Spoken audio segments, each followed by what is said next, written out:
जसं वागतो ना तसे आपली मुलं अनुकरण करत अगदी, असतात. अगदी. हं. आणि तोंडाने सांगून नाही होत, की तू कृतीने. असं वाग, हां. तू असं वाग.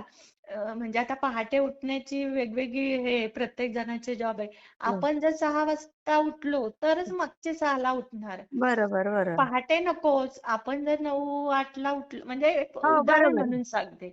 मग बरं. मागचे पण तसंच नकळत ते त्यांच्या ह्याच्यात मेंदूत जात असतं. जातं. अगदी, अगदी. हं. मेंदूत असं तोंडाने आपण सांगायचंच नसतं मुलांना, की बरोबर. तू असं बस, तू असंच वाग. हां. ते एखादं हे कसं असतं तसं ते लहानपणी मूल फॉलो करतं.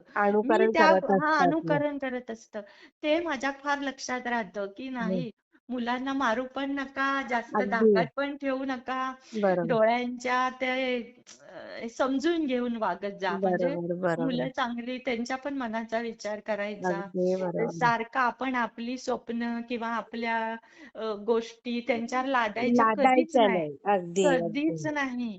कारण त्याची ताकद काय आहे ती आधी आपण ओळखून घ्यायची. नसेल बरं. तर ती निर्माण करायची. अगदी. तर किती मी सुंदर हां. सांगता ताई तुम्ही.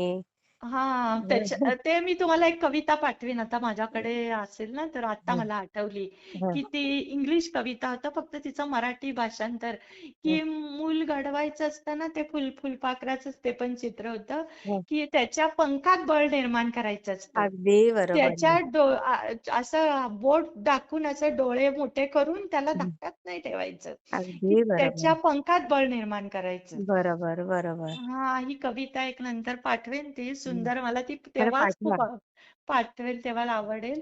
मग हं. तुम्ही काय प्रश्न विचारला मला तुमच्या मुली करता का म्हणून हां, ना? हां, हां, हां. सांगू आम्ही मुली थोडंसं त्यांना हौस होती ना म्हणून लातूरला शिकायला ठेवल्या होत्या 1 हां, वर्षासाठी. हां, हां. थोडंसं ते तिथलं जे पंढरी आहे ती शिक्षणाची. हां, हां, हां, हां. हां, आहे ते असतं मग आणि तिला पण आवड होती. म्हणजे एकीला ठेवली म्हणून दुसरीला पण मी ठेवली. हां, ती हां. नव्हती जात पण मी थोडीशी तिला थोडंसं हे केलं आणि म्हणलं थोडं वाईट वाटेल पण आपल्याला या, ज्ञान मिळेल बरोबर आहे. ज्ञान हं. मिळेल.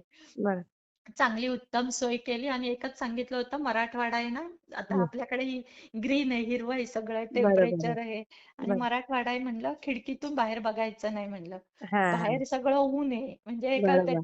पोतीलही बघायचं नाही तिच्याकडे. नाहीतर ओसाड. बघितलं तर त्या माणसांचा विचार करायचा की ते कसे जगतात. बरं. पाणी नव्हतं ना मराठवाड्यात बरोबर. बरेच दिवस हो, हो. आणि मग ती आता मी जशी हे करत होती तसं त्यांनी ते स्वीकारलं हं. आणि ते